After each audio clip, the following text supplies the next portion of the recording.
जो देख अ,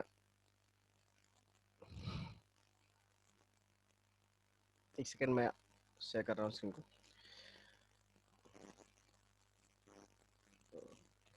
तो today we discuss the topic in the mobile computing, security and fault tolerance. How the security and fault tolerance done in mobile computing.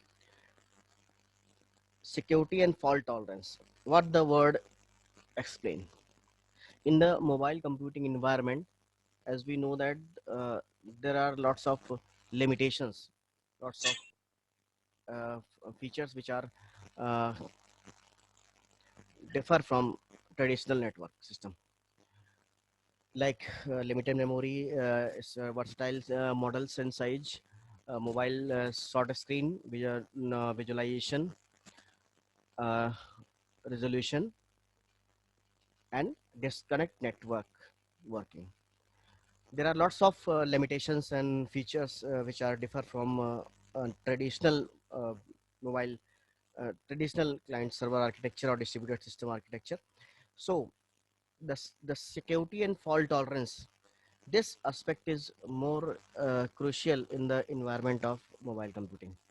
Mobile computing के environment पे जैसे कि size screen size का limitation, screen size का resolution, और इसके साथ ही साथ उसमें जो उसकी जो क्वालिटी है, कई सारे मॉडल्स अवेलेबल होते हैं मोबाइल नोट्स के, कई सारे डिवाइसेस होती हैं, number of devices are available for mobile computing, और जो आपका नेटवर्क है उसमें मल्टीपल प्रोटोकॉल्स यूज होती हैं। तो इन सभी सिनेरियो में आप सिक्योरिटी एंड फॉल्ट टॉलरेंस इसको मेंटेन करना बहुत ही ज़रूरी है। तो हम लोग आज के टॉपिक में ये देखते हैं कैसे होता है। कई स्टूडेंट्स का ये कमेंट आया था कि वीडियो में कि आपकी जो मतलब टोटल इंग्लिश नहीं, आप मिक्सअप में पूरा करिए। तो मैं इसको इसीलिए दोनों चीज़ें आपको एक्सप्लेन कर दे रहा हूँ कि security and fault tolerance. Fault tolerance का मीनिंग है कि आप कैसे किसी भी प्रॉब्लम को आप कंसिडर कर पा रहे हैं। प्रॉब्लम तो इस मोबाइल कंप्यूटिंग नेटवर्क में आनी ही आनी है, लेकिन उस प्रॉब्लम में किस सॉल्यूशन पार्ट में किस तरह से आप अवेलेबिलिटी प्रोवाइड करा पा रहे हैं, किस कैसे आप यूज़र को या कम्युनिकेशन एस्टेब्लिश कर पा रहे हैं। तो इस चीज़ को हम लोग कहते हैं to tackle the problem fault in a network. इसको हम लोग फॉल्ट टॉलरेंस बोलते हैं। तो इस चीज़ को हम लोग समझते हैं कि मोबाइल कंप्यूटिंग के अंदर fault tolerance and security mechanism कैसे बिल्ड की जाती है। स्पेशली जो फॉल्ट टॉलरेंस है आपका, इसका बेसिक मीनिंग क्या है। फॉल्ट टॉलरेंस एक एबिलिटी है, एक ऐसा सिस्टम मेंटेन किया जाता है जिसमें कि its ability to continue operating uninterrupted way. we maintain such a system like it work properly even though the fault occur। एक सिस्टम की एबिलिटी को मेंटेन इंक्रीज की जाती है, फॉल्ट टॉलरेंस का कॉन्सेप्ट बिल्ड किया जाता है। और ये वो सिस्टम की ये एबिलिटी है, ये क्षमता है उसकी कि वो एक ऐसा ऑपरेटिंग इन्वायरमेंट क्रिएट करता है कि वहाँ पे अगर कोई फॉल्ट आ भी जाए, फिर भी जो कम्युनिकेशन है, जो जो इंफॉर्मेशन सेंडिंग है, रिसीविंग है, वो इंटरप्ट नहीं होनी चाहिए। एक अनइंटरप्टेड वे में आप अगर ये कम्युनिकेशन प्रोवाइड करा पा रहे हैं, तो वो ऐसा सिस्टम जो होता है वो फॉल्ट टॉलरेंस कराता है। फॉल्ट आ जा रही है, उसके बाद भी आप सिस्टम को रिकवर कर ले रहे हैं, तो इस चीज को हम लोग फॉल्ट टॉलरेंस कहते हैं। To tolerate the fault, fault को ओवरकम कर लेना, ये फॉल्ट टॉलरेंस कहता है। तो fault tolerance signify that the ability to continue operating uninterrupted, uninterrupted way में बिना रुके हमें ऑपरेटिंग कम्युनिकेशन प्रोवाइड कराना है सिस्टम पे, और वो फॉल्ट को ओवरकम करें। कैसे करता है वो भी देखेंगे। Despite of failure of one और मोर इट्स कंपोनेंट, नेटवर्क में कोई भी कंपोनेंट फेलियर हो जाए, कोई भी सर्वर फेलियर हो जाए, कोई भी नेटवर्क प्रॉब्लम आ जाए, लेकिन जो कम्युनिकेशन है सर्वर टू एंड कम्युनिकेशन जो है वो प्रोवाइड होना चाहिए। कोई भी कंपोनेंट फेलियर हो जाए, अनइंटरप्टेड वे में इंफॉर्मेशन फ्लो होनी चाहिए। इस प्रोसीजर को, इस एबिलिटी को सिस्टम की हम लोग टॉप फॉल्ट टॉलरेंस बोलते हैं। क्योंकि ओवरऑल क्लाउड में ये वर्क करता है कई सारे डिस्कनेक्टेड वे में, मोबाइल रिसोर्सेज इक्विपमेंट्स इंक्लूड रहते हैं, और ये सारे इक्विपमेंट्स जो होते हैं आपके वो बेसिकली अलग अलग नेचर के होते हैं। नेटवर्क में क्योंकि हम लोग का वायरलेस नेटवर्क होता है पूरा मोबाइल कंप्यूटिंग का, उसमें various type of devices, number of devices are having several features, various protocols, TCP, IP, UDP, HTTP, various type of protocol. Even networks are differ from region to region. Everything is versatile. Mobile nodes, communication path, protocol, and hardwares. Each and every components are versatile, and this due to this versatile nature, failure may be occur in the network, and our system maintain such type of ability that it continue operating in uninterrupted manner. This ability is called fault tolerance. Fault tolerance signify that it's the capability of operating system, the operating system which built for appropriate mobile computing environment, which is capable to tackle such type of problem. How the system tolerate the fault? There are several procedures which are explaining in this topic. Operating system responds to allow for a software hardware malfunction and failure. Any type of problem occur due to the hardware failure, due to the server failure, database failure, network failure, uh, uh, receiving and transmission information, package corruption, any type of, even software or hardware malfunction, or any cause causes the uh, failure of the system. The fault are various types of, due to the several reasons occur in the system. These faults are tackled by the system. We should maintain the ability to tackle the faults. The operating system ability to recover, tolerate faults without failing can handle by hardware. कैसे हम लोग handle करेंगे अगर failure आ जाए, कैसे हमें उस failure reason के को ओवरकम करके ट्रांसमिशन प्रोवाइड कराना है फिर से, या अनइंटरप्टेड वे में, यूजर को पता ही नहीं चले कि बीच में कोई सर्वर फेल हो गया, कोई नेटवर्क फेल हो गया, उसको एक कंटिन्यूअस इंफॉर्मेशन मिल रही है सर्वर से। तो इस चीज को हम ऑपरेटिंग सिस्टम ये इंश्योर करता है।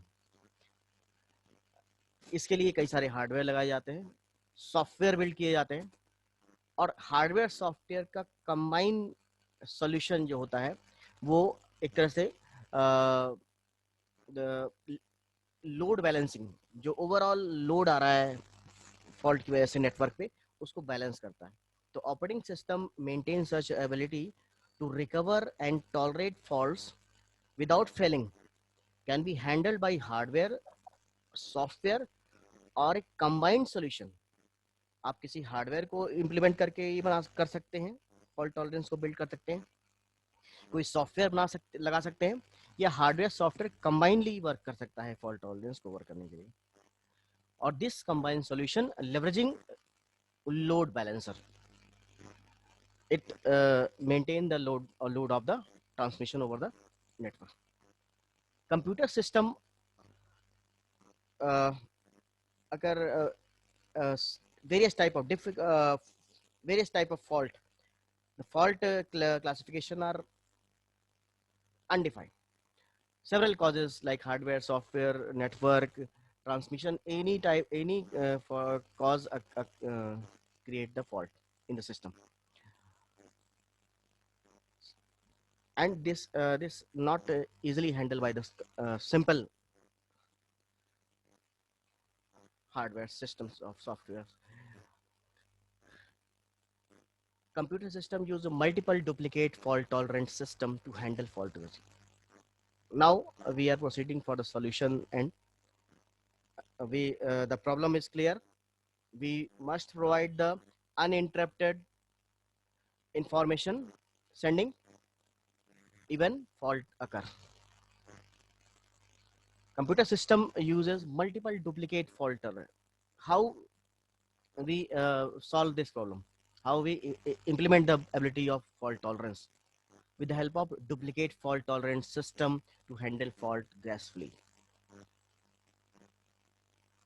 Some other servers are implemented for this purpose, and these duplicate fault tolerant system gracefully in build the fault tolerance feature for the given system. In one line definition of a fault tolerance, if you want to define the fault tolerance is the ability of a system. It's not a single system. It's not single computer or in server or network. All system. The system contains the mobile nodes, cells, transmission, network, media, server, all things. Fault tolerance is the ability of a system to perform its function correctly even the presence of internal fault.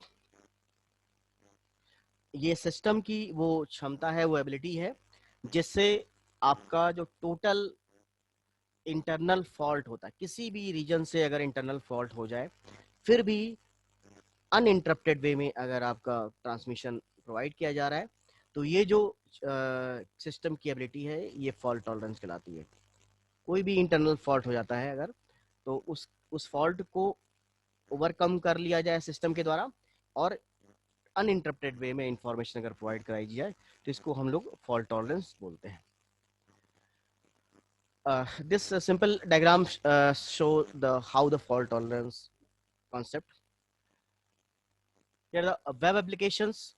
Web applications are like you using the mobile computing as a mobile devices. Lots of apps are available for sending the and receiving the request for various tasks.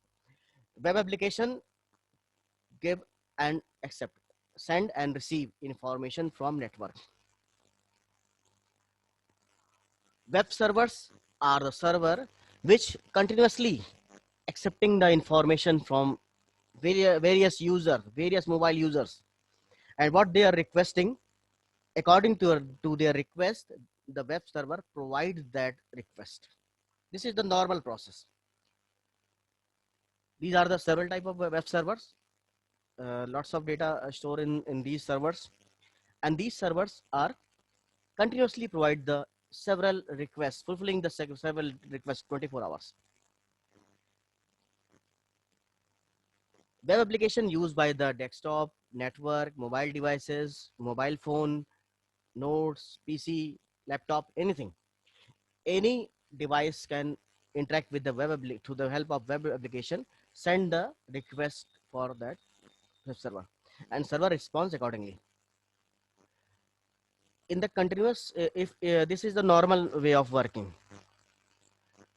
but I explain that if fault occur, then the server is not able to transfer the information. We should maintain this middleware. एक middleware में एक ऐसा hardware implement किया जाए कि अगर कोई भी सर्वर फेलियर हो जाए तो उस सर्वर की जो डेटा की कॉपी है दूसरे सर्वर पे मेंटेन की जाए. बैकअप सर्वर का जो फीचर है वो मेंटेन किया जाए. क्यों किया जाए? क्योंकि अगर कोई सर्वर, सपोज करिए रिक्वेस्ट किसी ने भेजी है, यहाँ पे सपोज ये सर्वर नंबर 1 है, ये फेल हो जाता है किसी रीजन की वजह से, तो उसी समय ये जो रिक्वेस्ट है सेकंड जो उसका रेप्लिका स्टोर किए हुए हैं वेब सर्वर, बैकअप सर्वर की तरफ से, वहां से कनेक्ट हो जाता है और यूजर को वो रिक्वेस्ट फुलफिल कराता है. यूजर एंड पे उसको नहीं पता चल पाता है कि किस सर्वर से डेटा आ रहा है. कभी भी आप ये नहीं पता कर पाएंगे कौन से सर्वर से डेटा आ रहा है.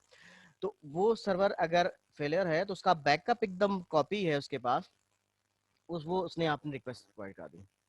तो ये जो आपने रेप्लिकेशन मैनेजमेंट फीचर जो आपने पढ़ा था, रेप्लिकेशन के थ्रू आपने क्या किया है कि फॉल्ट को टॉलरेट किया है. Server failure is the fault and how overcome for maintaining the backup server. Next, if any particular medium or a path interrupted, then this load balancer, this middleware system switch over the that particular path. Suppose करिए कोई path आपका data request जा रही है और बीच में interrupt हो जाता है, तो वो ये सिस्टम क्या करता है कि वो उस पर्टिकुलर राउटिंग पाथ को चेंज कर देता है, दूसरे पाथ से इंफॉर्मेशन ले जाता है और यूजर को अनइंटरप्टेड वे में इंफॉर्मेशन. इसका मेन एम यही है कि यूजर को जो भी रिक्वेस्ट दे रहा है वो सारी रिक्वेस्ट को अनइंटरप्टेड फॉर्म में पहुंचाना है. कोई भी प्रॉब्लम आ जाए इसके अंदर, इनके बीच में, लेकिन वहां तक उसको पहुंचाना है. तो ये लोड बैलेंसर का काम करता है. हर तरीके का लोड, चाहे वो पाथ से रिलेटेड हो, सिस्टम से रिलेटेड हो, डेटाबेस से रिलेटेड हो, किसी भी तरह की प्रॉब्लम को वो ओवरकम करता है. कैसे करता है अभी हम और एग्जाम्पल के साथ अभी आपको बताते हैं. अब देखिए यहाँ पे कैसे एक इसके पास देखिए कुछ सर्वर्स अलग से लगे हुए हैं. इन सर्वर को हम बोलते हैं stand by web server. Stand by web server क्या है कि ये एक तरह से बैकअप सर्वर की तरह काम करते हैं. कि जो सर्वर्स हैं जिसमें कि क्रिटिकल इंफॉर्मेशन स्टोर है, तो उनका बैकअप होता रहता है इन सर्वर में. तो किसी भी पर्टिकुलर टाइम इंस्टेंस पे अगर कोई फॉल्ट आ जाती है सर्वर पे, तो तुरंत उसी इंस्टेंस पे डिस्कनेक्टेड वे में जैसे ही फॉल्ट आएगी, तुरंत नेक्स्ट उसकी जो रेप्लिका है वहां से ट्रांसफर होने लगेगी. डेटा आपका जो जो भी इंफॉर्मेशन है वो डिस्कनेक्ट नहीं होनी चाहिए. डिस्कनेक्टेड जो अनइंटरप्टेड वे में ट्रांसफर होनी चाहिए. वो कैसे पॉसिबल है? जब each and every database maintained similarly both and. यहाँ पर भी जो डेटाबेस मेंटेन किया गया वो यहाँ पर भी मेंटेन किया. Each and every after each and every transaction the data updated main server और सेकेंडरी सर्वर, बैकअप सर्वर, दोनों में मेंटेन किया जाए. तो अगर दोनों में मेंटेन रहेगा तो कभी भी आपका जो इसको प्राइमरी बोलते हैं, प्राइमरी सर्वर फॉल्ट होगा तो तुरंत सेकेंडरी जो होता है वो प्राइमरी बन जाता है और वो तुरंत डेटा को ट्रांसफर करना शुरू कर देता है. तो इस तरह से पूरे नेटवर्क को मोबाइल कंप्यूटिंग के अंदर जो फॉल्ट टॉलरेंस का फीचर बिल्ड किया था, ये एक तरह से लोड बैलेंसर का काम करता है और यूजर को अनइंटरप्टेड फॉर्म में इंफॉर्मेशन प्रोवाइड करता है. यूजर को कभी भी ये नहीं पता चल पाता है कि हमारा कौन सा सर्वर फेलियर हुआ, किस तरह से कौन सा नेटवर्क पाथ फॉलो किया जा रहा है, क्या प्रॉब्लम आई. कभी भी यूजर को इससे कोई मतलब नहीं होता है. इसीलिए अनइंटरप्टेड फॉर्म में इंफॉर्मेशन देने के लिए फॉल्ट टॉलरेंस बिल्ड किया जाता है, क्योंकि हमारा मेन मोटिव है कि fault tolerance is the ability to of system to perform its function correctly even in the presence of internal fault. कोई भी इंटरनल फॉल्ट अगर अकर भी कर रही है भी, फिर भी इंटरप्ट नहीं होना चाहिए. नॉर्मल क्लाइंट सर्वर आर्किटेक्चर में अगर इंटरप्ट आ जाए तो आपका ट्रांसमिशन बंद हो जाता है, लेकिन मोबाइल कंप्यूटिंग के अंदर कभी भी ट्रांसमिशन बंद नहीं होता है, क्योंकि वहां पे फॉल्ट टॉलरेंस का फीचर, लोड बैलेंसर का फीचर बिल्ड होता है. उसका मैंने कॉन्सेप्ट बताया कैसे होता है, वो बैकअप सर्वर के थ्रू होता है. Mainly, the goal of the fault tolerance computer system is to ensure business continuity and high availability by preventing disruption arising from the single point of failure. जो भी आपका कंटेंट है वो इसका main goal यही है कि जो भी बिजनेस कंटिन्यूसली होना चाहिए. मोबाइल कंप्यूटिंग इंडस्ट्री में जो भी इंफॉर्मेशन है, multi number of users are using continuously the requesting the data from server. Business continuous way में वर्क कर रहा है. High availability of the data, the high availability of data, uninterrupted way में data provide करना. किसी भी micro second का भी अंतर नहीं होना चाहिए. यूजर को पता नहीं चलना चाहिए कि किसी फॉल्ट की वजह से उसको डेटा नहीं मिल पा रहा है. तो ये अनइंटरप्टेड वे में डेटा प्रोवाइड कराना, ये हाई अवेलेबिलिटी का फीचर कराता है. वो भी हम आगे देखते हैं. फॉल्ट टॉलरेंस जो होता है वो मिशन क्रिटिकल एप्लीकेशन, और इसको बिल्ड कैसे में करते हैं ये भी आपको याद रखें. फॉल्ट टॉलरेंस जो फीचर है, अब जब आपके दिमाग में आ रहा होगा कि दो सर्वर बना रहे हैं, एक सर्वर है उसका एक बैकअप सर्वर बनाया हुआ है, तो ये जरूरत कहाँ पड़ती है, फॉल्ट टॉलरेंस फीचर कहाँ बिल्ड किया जाता है? नॉर्मल आपका मैसेजिंग या text messaging, video, picture, graphic देने के लिए नहीं किया जाता है. फॉल्ट टॉलरेंस फीचर जब मोबाइल कंप्यूटिंग में बिल्ड करते हैं तो ये आप एग्जांपल याद रखिएगा, mission critical operation, mission critical application जो होती हैं। मिशन क्रिटिकल एप्लीकेशन क्या होती हैं कि जिसमें कि इंफॉर्मेशन की बहुत ही ज्यादा इंपॉर्टेंस होती है, टाइमिंग की इंपॉर्टेंस होती है। जैसे कि आपका मिलिट्री सिस्टम है, जैसे आपका वॉर वॉर जोन है, इंफॉर्मेशन का रिक्वायरमेंट, जैसे वॉर में अगर है तो वहाँ पे जो भी डिस्कनेक्ट वायरलेस जा रहा है तो वहाँ पे ये फॉलो किया जाता है। मिशन क्रिटिकल इंफॉर्मेशन, सैटेलाइट से डेटा लेके आ रहे हैं जहाँ पे पर सेकंड डेटा ट्रांसमिशन जरूरी है। तो इस तरह से मिशन क्रिटिकल एप्लीकेशन जहाँ पे होती हैं वहाँ पे ये फीचर बिल्ड किया जाता है। और ये फीचर जो होता है जिसमें कि बैकअप सर्वर अवेलेबल किया जाते हैं। अब इसमें ये है कि जैसे कि ये आपका एक सर्वर लगा हुआ है, इस सर्वर की आप कॉपी मेंटेन किए हुए यहाँ पे स्टैंड बाई वेब सर्वर के अंदर। अगर आपको बहुत ज़्यादा रिक्वायरमेंट है कि हो सकता है कि आप ये सोच रहे हो कि ये सर्वर भी फेल हो गया, हो सकता है कोई ऐसा टाइम आ जाए कि हमारा दूसरा सर्वर भी, सेकेंडरी सर्वर भी फेल हो जाए, फर्स्ट प्राइमरी भी फेल हो गया, सेकेंडरी भी फेल हो गया, तो आप चाहें तो वहां पे थर्ड टर्नरी सर्वर भी बना सकते हैं, तीसरा सर्वर भी बना सकते हैं, लेयर ऑफ बैकअप सर्वर बना सकते हैं। जितनी आपको सिक्योरिटी की जरूरत हो, जितनी आपको ये क्रिटिकल आपका इंफॉर्मेशन हो, उतने बैकअप सर्वर बनाए जा सकते हैं और ये बैकअप सर्वर प्रोवाइड करें। लेकिन बैकअप सर्वर बनाना और इसको इसको मेंटेन करना इजी नहीं है, कॉस्टली पड़ता है। तो सिस्टम ये आपके ऑर्गेनाइजेशन पे डिपेंड करता है कि आप किस तरह की इन्फॉर्मेशन चाहिए। जनरली जो आप सैटेलाइट से इन्फॉर्मेशन ला रहे हैं वहाँ से इन्फॉर्मेशन आ रही है, क्रिटिकल इन्फॉर्मेशन आ रही है, सिक्योरिटी की इन्फॉर्मेशन है, या आपकी वॉर इन्फॉर्मेशन है, क्रिटिकल इन्फॉर्मेशन आ रही है, वहाँ पे आपकी यहाँ पे जरूरत पड़ती है, हर जगह नहीं। जैसे कि आपका बैंकिंग अकाउंटिंग जहाँ पे ट्रांजेक्शन हो रहे हैं, मनी ट्रांजेक्शन हो रहे हैं, वहाँ पे बैकअप सर्वर की जरूरत है। जहाँ पे क्रिटिकल इन्फॉर्मेशन की जरूरत है वहाँ पे फॉल्ट टॉलरेंस बिल्ड किया जाता है, क्योंकि ये कॉस्टली पड़ता है। हर कंपनी, हर ऑर्गेनाइजेशन इसको बिल्ड नहीं कर पाती है क्योंकि ये सर्वर कॉस्टली होते हैं। तो मेनली जो फॉल्ट टॉलरेंस सॉल्यूशन होता है, मैंने बता दिया कि इट फोकसेस मोस्ट ऑफ वो ना mission critical application. Mission critical application में इसका यूज किया जाता है। ये आपसे पूछा जा सकता है आगे चल के कि कहाँ पे यूज करेंगे इसका, कहाँ पे एप्लीकेशन इसका है फॉल्ट टॉलरेंस का, क्योंकि नॉर्मल जहाँ पे हम लोग डेस्कटॉप घर पे यूज कर रहे हैं या ऑफिस में यूज कर रहे हैं तो वहाँ पे ये नहीं होता है कि बहुत कॉस्टली है, हर ऑर्गेनाइजेशन या हर कंपनी इसको अफोर्ड नहीं कर सकती। तो मिशन क्रिटिकल एप्लीकेशन में इसका यूज किया जाएगा, सिस्टम में यूज किया जाएगा। फॉल्ट टॉलरेंस से अलग अलग लेवल्स पे होते हैं। इसमें लोएस्ट लेवल है, जैसे कि लोएस्ट लेवल्स क्या मतलब है कि जैसे कि आप कितना लेवल जा सकते हैं, जितना लेवल बढ़ाएंगे उतनी क्वालिटी बढ़ती जाएगी। जैसे कि आपका लोएस्ट लेवल में क्या करते हैं कि ability to respond power failure, power failure अगर हो गया, मान लिया इसको पावर सप्लाई नहीं मिल पा रही है, तुरंत आपने दूसरा सर्वर स्टार्ट कर दिया, तो ये एकदम लोअर लेवल का फॉल्ट टॉलरेंस है जहाँ पे पावर फेल्योर का आपने रीजन रखा हुआ है। During the system failure the ability to use the backup system immediately, system आपका क्रैश हो जाए तो आपने बैकअप सर्वर रखा हुआ है, वहां पे आप यूज कर सकते हैं। Enhance fault tolerance, a disk fails, mirror disk take over for its immediately. अगर आपकी हार्ड डिस्क फेल हो जाए तो आप कई सारी हार्ड डिस्क लगा सकते हैं, मिरर कॉपी लगा सकते हैं उसकी। मिरर कॉपी का मतलब ये है कि each after each and every transaction of the data it must be replicated over the mirror disk, mirror system. ये होना ही चाहिए, इंश्योर होना चाहिए। रेप्लिकेशन का फीचर होने पर ही आपकी जो क्वालिटी मेंटेन हो पाएगी मिरर सिस्टम में, मिरर डिस्क के अंदर, और इमीडिएटली इंफॉर्मेशन को ये फ्लो करता है।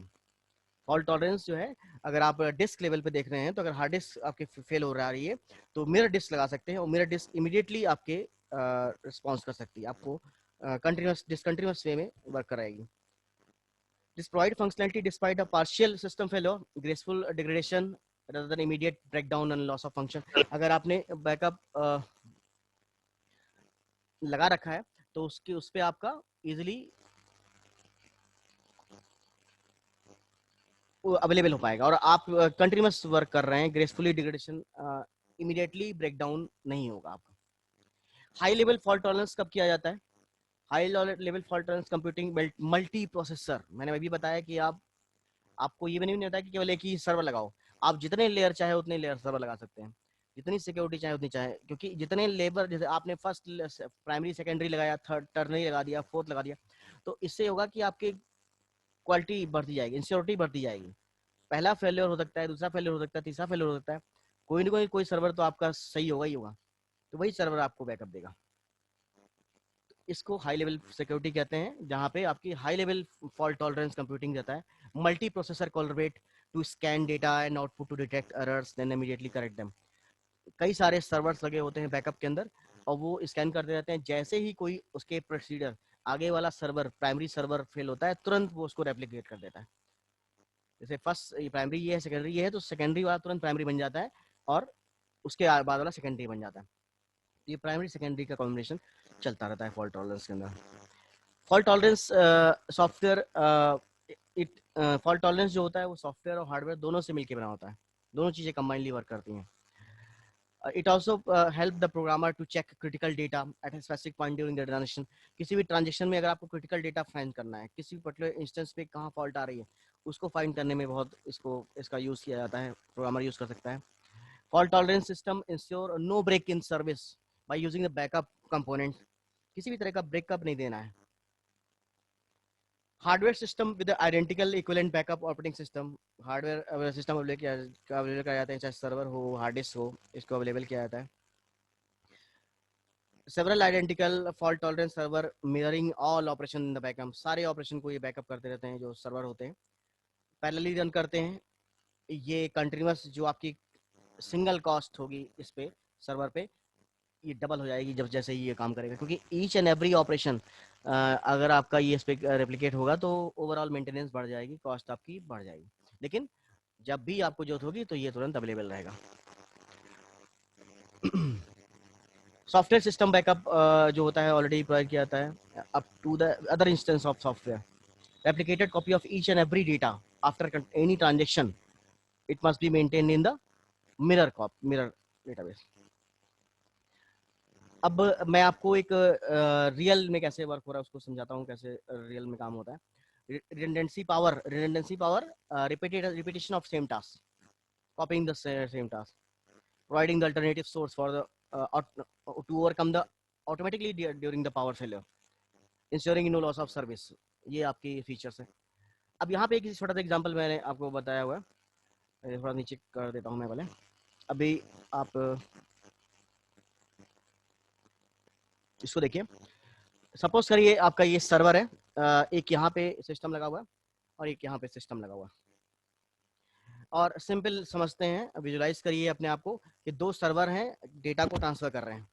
फॉल्ट टॉलरेंस कैसे बिल्ड की जाएगी, पहले उस प्रॉब्लम को समझाया गया कि कैसे आप प्रॉब्लम समझा रहे हैं कि एक सिस्टम है यहाँ पे ऑपरेटिंग सिस्टम के साथ में, यहाँ पे ऑपरेटिंग सिस्टम के साथ में।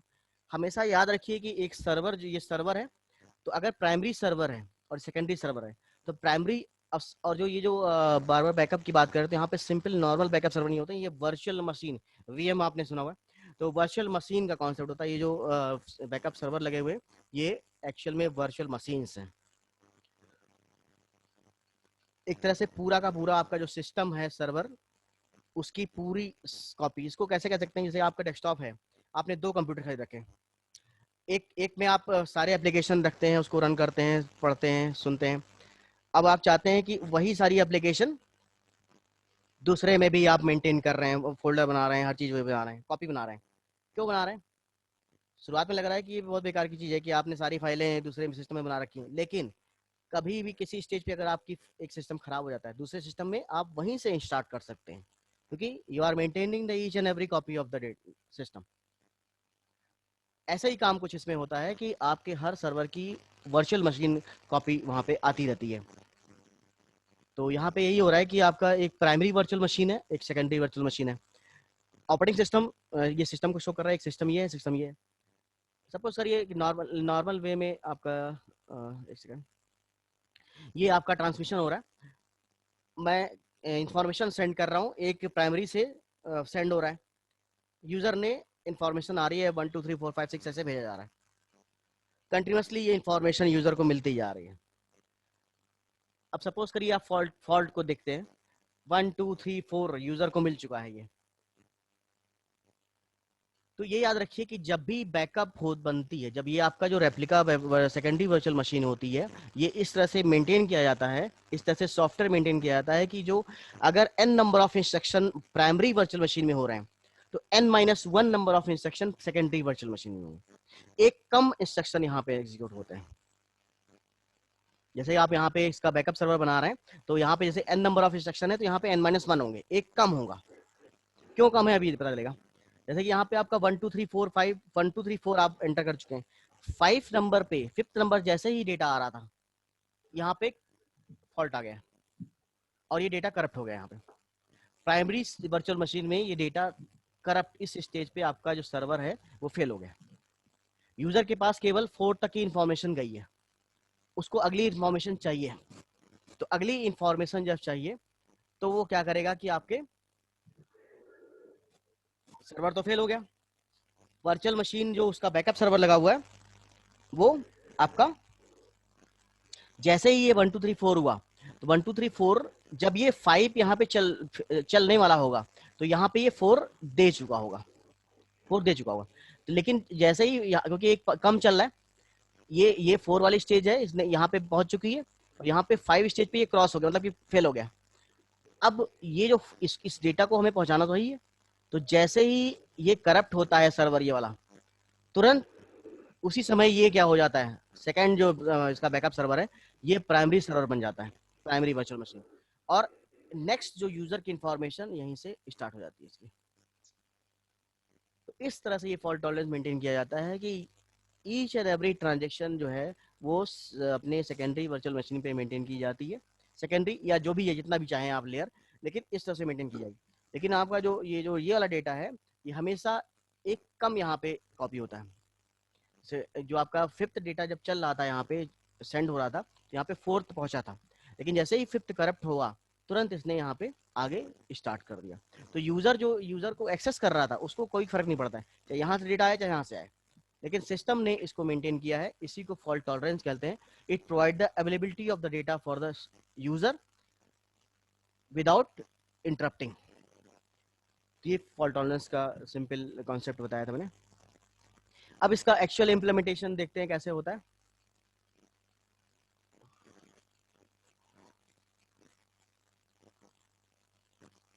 देखिए,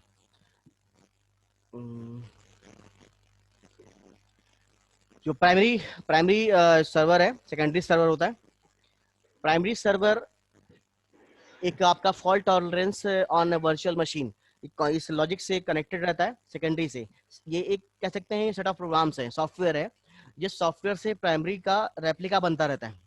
each and every transaction copy to the secondary transaction, जैसे अभी मैंने ऊपर दिखाया, यहाँ पे हर ट्रांजेक्शन जो है, जो भी अपडेशन हो रहा है वो यहाँ पे कॉपी हो रहा है, लेकिन अंतर ये है कि यहाँ पे एक कम चलेगा, n-1 चलेगा।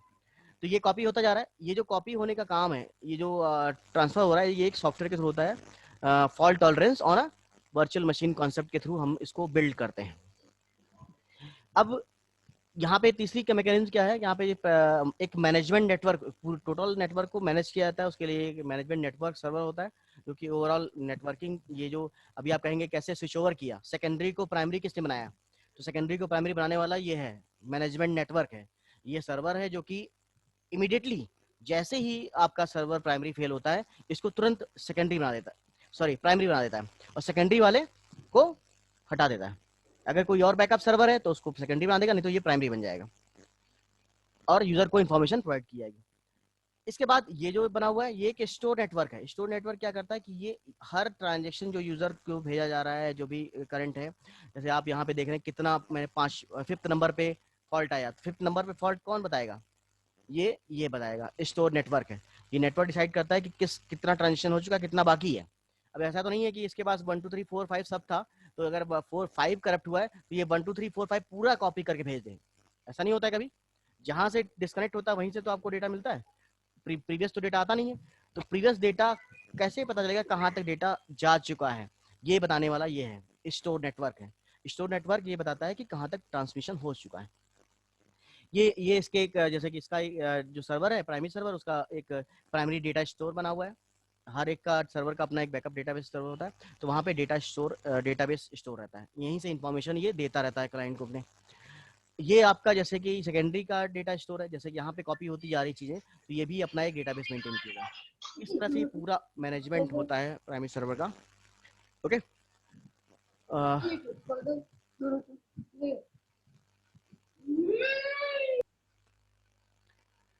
तो इसको अभी आप रिजॉइन हुई है तो फिर हम मैं फाइनलाइज कंक्लूड कर देता हूँ। तो इस तरह से आपका ये fall and fault tolerance work करता है मोबाइल कंप्यूटिंग के अंदर। इसका वर्किंग